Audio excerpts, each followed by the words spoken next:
पंडित जी बोले इससे पहले मनीराम जी डबवाली के एमएलए मनीराम जी आए और कम से कम शब्दों में अपनी श्रद्धांजलि रखें। तो हम सबको बाबा जी वकील साहब की रहनुमाई में छोड़ के गए हैं, तो हम सबको चाहिए कि आपके हुक्म में रहेंगे और आप जो भी आदेश देंगे उस पर फूल चढ़ाकर अपना भजन सिमरन करेंगे, सेवा करते रहेंगे। धन धन सतगुरु तेरा ही आसरा।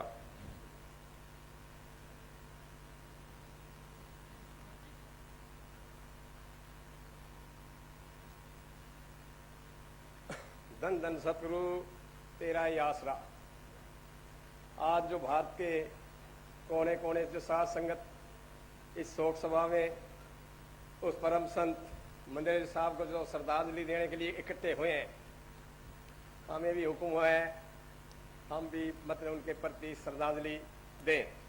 लेकिन हम छोटे छोटे जीव हैं जो इस परम संत को क्या श्रद्धांजलि दे सकते हैं। हम तो एक ही विश्वास रखते हैं कि जो मैनेजर साहब ने रास्ता दिखाया, जो उनकी रेहड़ी बहनी थी, उस पर हम चलते रहें, ऐसी हम आशा रखते हैं। और हम परमपिता परमात्मा से ये दुआ करते हैं मैनेजर साहब से पूरी ताकत हमारे वकील साहब को आती रहेंगी। और हम दुआ करते हैं ये डेरा जो दिन दुगनी और रात चौगनी तरक्की करता रहे। हमारी सच्ची श्रद्धांजलि तो ये एक ही है, जो हमारे सारी साध संगत है, जो हम जीव हैं, ये जो दुख है इसको बर्दाश्त करने के हिम्मत भगवान हमें हिम्मत बख्शे। ये हमारी सच्ची श्रद्धांजलि है। संतों के बारे हम क्या कहें। ये जो संति है, संत अगर संसार में ना हो तो इस संसार में आग लग सकती है। 3 लोक 9 खंड में सतगुरु से बड़ा न को करता करे न कर सके वो करे से हो। मतलब ये संत से कोई बड़ा नहीं है। जिनके अच्छे पूर्व कर्म होते हैं वो संतों के संपर्क में आते हैं और जो सा इस संसार से जो अपना जीवन मन से छुटकारा पा सकते हैं। और कोई चारा ही नहीं है। काल और दयाल 2 बड़ी भारी ताकत है। तो इनसे छुटकारा तो मतलब एक ही तरीका है कि संतों के संपर्क में जो आ गया वो ही जो सा यहाँ से मतलब अपने से 3 लोग मतलब इससे मतलब छुटकारा पा सकते हैं। जैसे कहा है किसी ने, कबीर साहब ने, जननी जने तो संत जन, जननी जने तो भक्त जन, या दाता या सूर, नहीं तो जने बांध रहे कहे गवाए नूर। आग लगी है गगन में जल जल गिरे अंगार, संत ना होते जगत में तो जल मरता संसार। हमारी सच्ची श्रद्धांजलि यही है कि परमपिता परमात्मा उनको अपने चरणों में कमला उनको अपने स्थान दे और जो सा हम जो सा ये है ना उनके बताए रास्ते पे चलते रहे। यही हमारी एक श्रद्धांजलि है उनके प्रति। धन धन सतगुरु तेरा ही आसरा। धन धन सतगुरु तेरा ही आसरा। अब हमारे डेरे के ट्रस्ट के मेंबर सम्मानित पंडित विद्या प्रकाश जी बाबा जी के जीवन के बारे में साध संगत को बतलाएंगे। साध संगत से अर्ज है कि इसी तरह प्रेम पूर्वक बैठी रहे। पंडित जी से अर्ज करूंगा कि वो बाबा जी के बारे में साध संगत को बतलाएं। धन धन सतगुरु तेरा ही आसरा।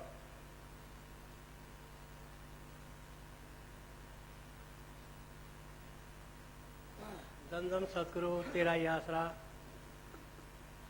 बाहर से आए महापुरुषगण और इस सभा में आए हुए हमारे सत्संगी भाइयों, बुजुर्गों, नौजवानों तथा माताओं, बहनों और बेटियों, मुझ गुनहगार को हमारे ट्रस्ट की तरफ से आदेश हुआ है कि मैं आपको परम पूजनीय मेरे साहब के बारे में और इस पगड़ी रस्म के बारे में थोड़ा बहुत बताऊं। सारा प्रोग्राम हमारा कुछ खराब सा ही हो गया तकरीबन, क्योंकि 11 बजे हमारी पगड़ी का प्रोग्राम था। लेकिन वक्ता इतने आ गए, इतने श्रद्धालु आ गए, उनको हम मना भी नहीं कर सकते थे।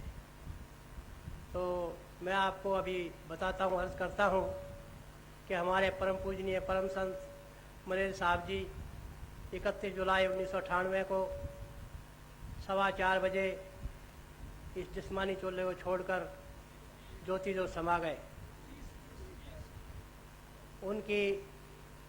उनका अंतिम संस्कार 30 जुलाई को, माफ़ करना, मैं 30 जुलाई को, उनका अंतिम संस्कार 31 जुलाई 1998 को 7:15 बजे यहाँ जगमाल वाले डेरे में किया गया। लाखों की संगत में लोग आए हुए थे। इतनी संगत कभी भी नहीं आई थी। जिस दिन परम पूजनीय मनी साहब का अंतिम संस्कार था, उस दिन बहुत ज़्यादा संगत थी। सारी संगत के आंखों में आंसू आए हुए थे। कुछ हमारे सत्संगी प्रेमी तो फूट फूट कर रो रहे थे। दिल्ली के मुख्यमंत्री श्री साहिब सिंह वर्मा भी आए। उन्होंने जब वो श्रद्धांजलि भेंट कर रहे थे तो उनकी आंखों से आंसू बह रहे थे। श्री गणेशी लाल जी, जो हमारे कैबिनेट मिनिस्टर हरियाणा के, उन्होंने बड़े शोक भरे शब्दों में परम पूजनीय मनी साहब को श्रद्धांजलि दी। सारी संगत एक शोक और गम के समुद्र में डूबी हुई थी और सबके दिल में ये था कि हमारा इस डेरे में कोई नहीं है, अब हमें कौन मार्गदर्शन करवाएगा। इसके लिए मैं आपको बता दूं कि जितने हमारे महापुरुष संत आए थे, उन्होंने पहले ही बता दिया कि संत जब चले जाया करते हैं तो शब्द रूप में अपने सत्संगी प्रेमियों के साथ अंग संग रहते हैं। तो परम पूजनीय मनी साहब आपके हमेशा अंग संग रहेंगे। जब आपका रोम रोम ये कहेगा कि परम पूजनीय मनी साहब जी, मेरे परम पिता परमात्मा, तुम ही मेरे माँ हो, तुम ही मेरे बाप हो, तुम ही मेरे भाई हो, तुम ही मेरे सखा हो, तुम्हारे सिवा मेरा कोई भी नहीं है, तू ही संसार में लाज को बचा सकता है, तो वो आपके समक्ष आके खड़े हो जाएंगे और आपकी मुसीबत को दूर कर देंगे। अभी मार्गदर्शन करने वाली बात आई। मार्गदर्शन करवाने के लिए संत अपने चोला छोड़ने से पहले ही एक बॉडी को तैयार करते हैं और उस बॉडी में बैठ के फिर संगत को मार्गदर्शन करवाते हैं। इसी तरह से हमारे परम पूजनीय मनी साहब जी ने 2 साल पहले ही एक वसीयत लिख दी थी, जो कि रजिस्टर भी करवा दी, और उसमें ये कहा गया कि मेरे जाने के बाद परम हमारे आदरणीय वकील साहब जो है, हमारे बहादुर चंद वकील, इस डेरे की रेख देख करेंगे और उनको नाम भी देने का अधिकार होगा।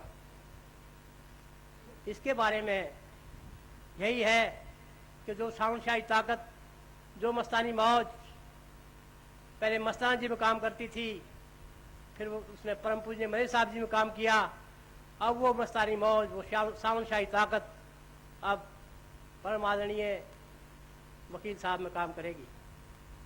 अभी मैं परम पूजनीय मनी साहब के बारे में और बता दूं, टाइम बहुत कम है, मुझे लिखत में थोड़ा बहुत दिया गया है, मेरे पास बहुत ही मैं तैयार करके आया था मसाला, उनके बड़े बड़े चमत्कार जो हमें दिखाए गए थे, लेकिन किसी और सत्संग में बताऊंगा। कम से कम 10-20 ऐसे मैं लाया था जिनमें मुझे बहुत चमत्कार उन्होंने दिखाए थे, लेकिन क्योंकि टाइम कम है इसी वास्ते मैं आपको सिर्फ पढ़ के ही बता देता हूँ, उनकी जीवनी के बारे में, सिर्फ उनके चमत्कारों के बारे में नहीं है इसमें। परम पूजनीय मनी साहब उत्तम संत भी थे, उत्तम पुरुष भी थे। उत्तम संत की तो यही क्वालिटी होती है कि भाई अपने मन और इंद्रियों पर काबू करे, काम क्रोध लोभ मोह अहंकार को मार गिराए, अपना हक हलाल की कमाई खाए और मर्यादा से को भंग करके कोई ऐसा चमत्कार ना दिखाए। तो परम पूज्य मेरे साहब में सारी चीज़ें थी। वो बहुत कम सोते थे, बहुत कम खाते थे। उनके जो सेवादार थे उनसे वही कहते हैं कि वो 1 महीने में कम ज़्यादा से ज़्यादा 1 या 1.5 किलो आटा खाते थे और बहुत कम सोते थे। सोते हुए कभी देखा ही नहीं उनको, ध्यान में देखा उनको सब जगह। तो उन्होंने अपने इस पर काबू किया हुआ था और मर्यादा से बाहर कभी उन्होंने चमत्कार नहीं दिखाए। चमत्कार तो दिखाए लेकिन मर्यादा से बाहर नहीं दिखाए, क्योंकि एक मुसलमान फकीर होते थे समझ तबरेज, उसने किसी मुल्तान में किसी बादशाह के लड़के को अपना मर्यादा भंग करके उसने जिंदा कर दिया था। तो उस वक्त से सत्पुरुष का ये आदेश हुआ है सब संतों को और परम संतों को कि कोई भी मर्यादा को भंग करके कोई भी संत जो है चमत्कार नहीं दिखाएगा। तो इसलिए परम पूज्य मनीष साहब ने मर्यादा को भंग करके कोई चमत्कार नहीं दिखाया। चमत्कार दिखाते थे लेकिन ऐसा लगता है जैसे इन्होंने कोई चमत्कार नहीं दिखाया। वो तो हमको पता लगता था। वो उत्तम पुरुष भी थे। उत्तम पुरुष के बारे में मैं आपको बता दूं कि उनमें इतना दिमाग था कि कितनी लाखों संगत आती है, 90% आदमियों को वो शक्ल से जानते थे और 50% आदमियों को उनके नाम तक जानते थे। और जो कोई देर से कई महीनों के बाद आते थे उसको पूछ लेते थे कि अभी बहुत देर के बाद आए हो। दूसरी बात, अकाउंट्स में इतने निपुण थे वो कि हमारे डेरे के ट्रस्टी हमारे भाई रणवीर सिंह वगैरह 4-4, 5-5 घंटे तक अपना अकाउंट लेके जाते थे। वो 8 घंटे में सारे अकाउंट को सारे और नक्की कर देते थे और उनकी गलती निकाल देते थे। तीसरी बात, उन्होंने कभी आर्किटेक्ट का कोर्स नहीं किया, लेकिन बिल्डिंग बनाने में इतने निपुण थे, पता नहीं अंदर से उनको कुछ दिखाई देता था, अंदर से कोई मस्ताना जी की तरफ से या हमारे सच्चे पातशाह हजूर महाराज सावन सिंह जी की तरफ से उनको कोई दिखाई चीज देती थी। हमारा दिल्ली वाला डेरा बनाया उन्होंने, कोई नक्शा वक्शा कहीं नहीं बनाया, अपनी सोटी से बताते थे भाई इधर से इतना फुट ले लो, इधर से इतना फुट ले लो, और ऐसा डेरा वहां बना दिया कि 500 गज में डेरा ऐसा लगता है कई 1000 गज में। ये हमारा वाटर वर्क्स बनाया। वाटर वर्क्स में हमारे सिर्फ 3 अपने साधुओं को सांस लेते थे, गुरदास जी को, बलकार जी को और राजा जी को, और उनको लेके रस्सी और उनको अपने नीम खोलनी शुरू कर दी। ना कोई नक्शा ना कोई कुछ, और ऐसा वाटर वर्क्स बना दिया, बड़े बड़े आर्किटेक्ट जो है हाथ मसलते हैं। और इस सचखंड की बिल्डिंग के बारे में ये कहा जाता है कि ये तो पता नहीं उनको अंदर से को दिखाई दिया है कुछ, पता नहीं कैसे बनी है कैसे नहीं, कोई नक्शा नहीं, कोई कुछ नहीं, बड़े बड़े आर्किटेक्ट हाथ मसलते हैं कि क्या अचंबा करते हैं कि क्या क्या क्या चीज बनाई।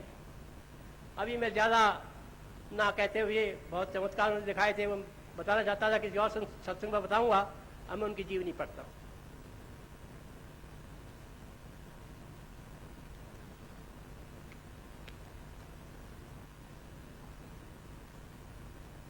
पूज्य परम संत गुरबख्शन जी मैनेजर साहब का जन्म 21 नवंबर 1915 कार्तिक मास की पूर्णवासी को गांव सिलाना जिला फतेहगढ़ साहब में हुआ।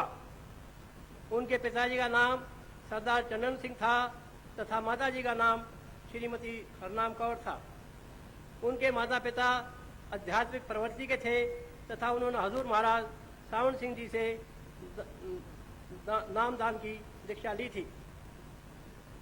माताजी प्रातः 3 बजे उठकर स्नान करके भजन पर बैठते थे। बाबा जी का जन्म माताजी के भक्ति भाव के संस्कार लेकर हुआ तथा आपका नाम हजूर महाराज सावन सिंह जी ने रखा था। नाबारे आसिफ के जोशी ने उनकी जन्मपत्री पढ़कर बचपन में ही बताया था कि वे एक बादशाही तरह रहेंगे। जब आप केवल 1.5 या 2 वर्ष के थे तो आपकी माताजी ने चोला छोड़ दिया। माताजी के देहांत के पश्चात बाबा जी का लालन पालन निहाल में उनकी बड़ी मामी जी ईश्वर कौर ने किया। उनका एक ही पुत्र था तथा वह उनको अपना दूसरा पुत्र मानती थी। बाबा जी के नाना जी मुंशी नारायण सिंह जी हजूर महाराज सावन सिंह जी के परम मित्र थे। हजूर साहब का गांव मेहमा सिंह वाला आपके ननिहाल के पास ही है। इसके बारे में आपको बता दूं नाना जी के बारे में कि जब महाराज चरण सिंह जी ने चोला छोड़ा तो हमारे परम पूजनीय मेरे साहब जी उनको श्रद्धांजलि देने गए तो महाराज चरण सिंह जी की माता जी से मिले तो महाराज चरण सिंह जी की माता जी ने यही कहा हमारे मनी साहब की तरफ हाथ करके कि हजूर बड़े हजूर महाराज ने तो सिर्फ जिंदगी में एक ही दोस्त बनाया था और वो थे इनके नाना जी। तो मैं आके पढ़ता हूँ। आपने प्राथमिक शिक्षा अपने पैतृक गांव सनाना तथा मेहमा सिंह वाला से तथा 10वीं खन्ना के AS हाई स्कूल से की। FA आपने DM कॉलेज मोगा से की। जब आप FA फाइनल में पढ़ रहे थे तो आपका विवाह बीबी गुरदयाल कौर से हो गया। बाबा जी के 4 पुत्र श्री महेंद्र सिंह, महात्मा रघुवीर सिंह जी, श्री हरदयाल सिंह जी तथा श्री गोविंद सिंह जी हैं।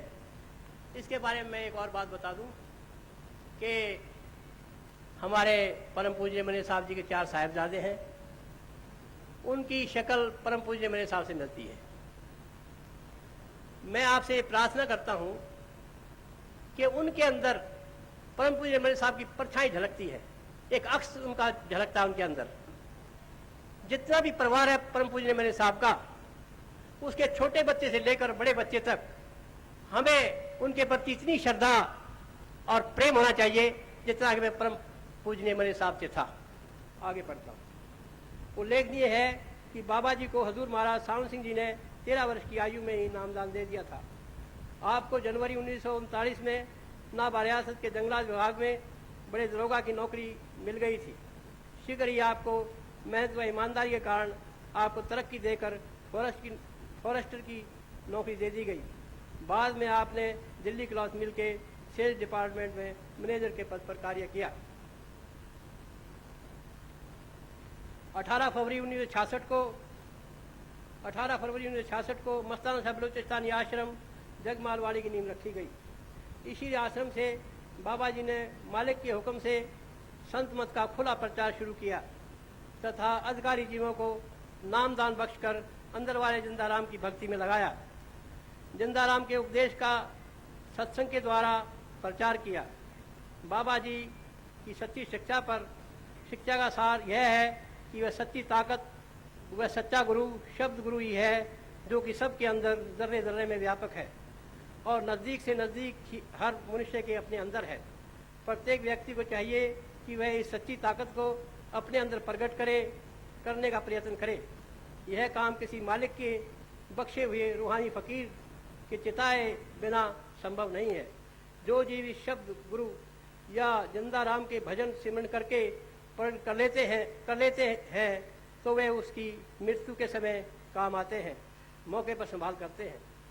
जिन लोगों ने किसी रूहानी फकीर के संपर्क में आकर उनसे नाम की दीक्षा ली, वे खुशी खुशी अपने राम के पास पहुंच गए और जन्म मरण और 84 के चक्कर से सदा के लिए छुटकारा पा गए, जो इस इंसानी चोला धारण करने का एकमात्र उद्देश्य है। बाबा जी ने इस आश्रम